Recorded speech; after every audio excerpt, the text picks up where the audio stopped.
Our first skill is going to be causation, and our first topic is the Declaration of Independence.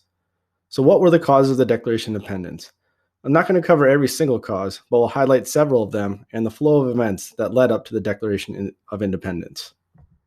To start off, the cause of the Declaration of Independence, we need to go back to the previous war and the beginning of Period 3, the French and Indian War. This war was fought between the French and their Indian allies versus the British and their Indian allies. This was a global conflict, but for U.S. history, we are most concerned with the struggle for the control of the Ohio River Valley, which lies west of the Appalachian Mountains. The British won the war, but it was very costly, and they're going to need some extra revenue. Now let's take a look at how things will change for colonists.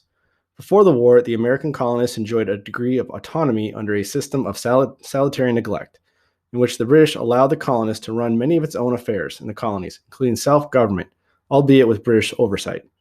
The British were also lax in its enforcement of mercantilist laws like the Navigation Acts. In a mercantilist system, the colonies are supposed to be a resource and tax base for the mother country. However, the American colonists skirted a lot of these laws through smuggling. After the war, all of this changed as the British became far more hands-on in the governing of their colonies.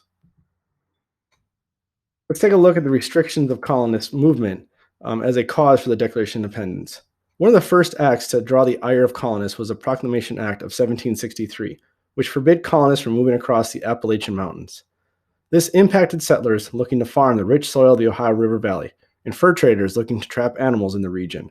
Later on, the Quebec Act passed, which was a part of a series of acts the colonists dubbed the Intolerable Acts. There were now a number of former Frenchmen in the British North American colonies after the British had defeated the French in the earlier war we discussed.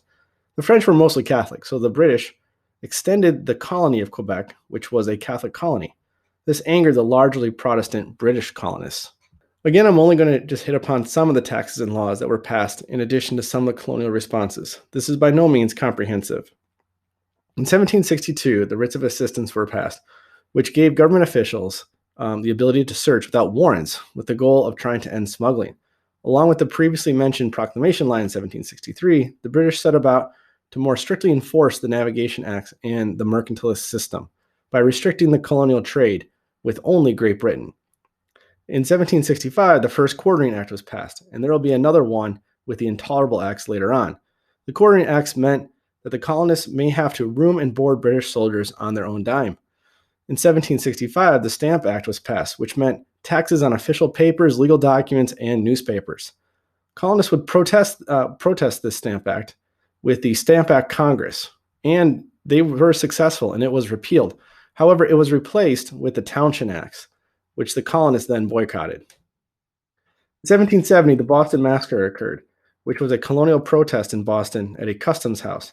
The stories of the event and who was to blame differ, but shots were fired by British soldiers and several colonists died. Paul Revere would create an engraving of the event, which was used as anti-British propaganda. A few years later was the 1773 Tea Act, which actually reduced the tax on the British India Tea Company. So why complain?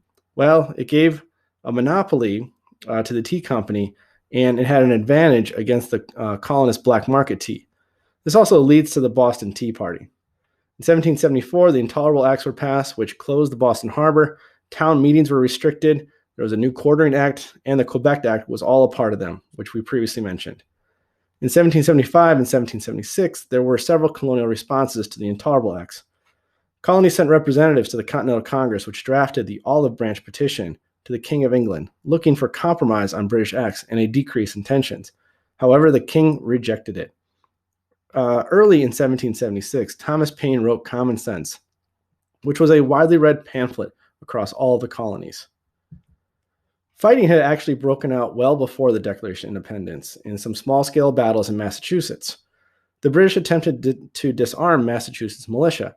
However, instead of disarmament, they found themselves in a series of small-scale pitched battles, including Lexington, Concord, and Bunker Hill. Okay, that does it for the causes of the Declaration of Independence. Subscribe to the channel for more AP US History test review.